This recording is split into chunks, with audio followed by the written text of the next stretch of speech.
Yeah, another issue is Enterprises risk management roles and responsibility.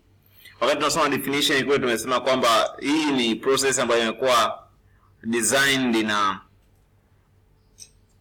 entity's board of directors, an entity's management, an entity's the personnel like risk officers, like auditors, like risk managers or risk officers. Sasa nini wajibu wao? Nini kazi zao hawa watu? Nini kazi ya management? What are the roles of board of directors? What are the responsibility of them? What are the roles and responsibility of a risk officer?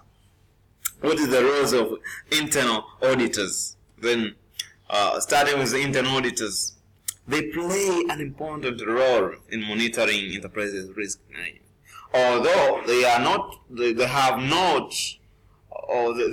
not primarily responsible, but also they do what we call monitoring. Sambamba kwamba watu wajibu wao mkuu sio kudili na risk kufanyaje, lakini wana play vital role in dealing with risk kwa monitor. So what they do?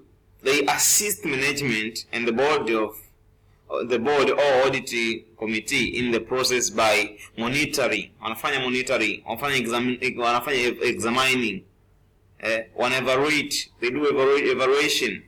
Wanaangalia je, tumeingia kwenye audit, wanaangalia evaluation na zile kazi za let's say finance department inaendaje, wanafanya reporting, wameshafanya auditing, wanatoa report kwamba kazi inaenda safi au inaenda kiholela, unaona.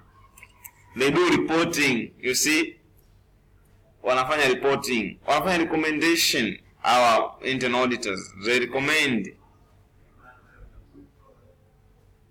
and analyze, assess risk. So lakini main functions are auditors ndo hizo hapo.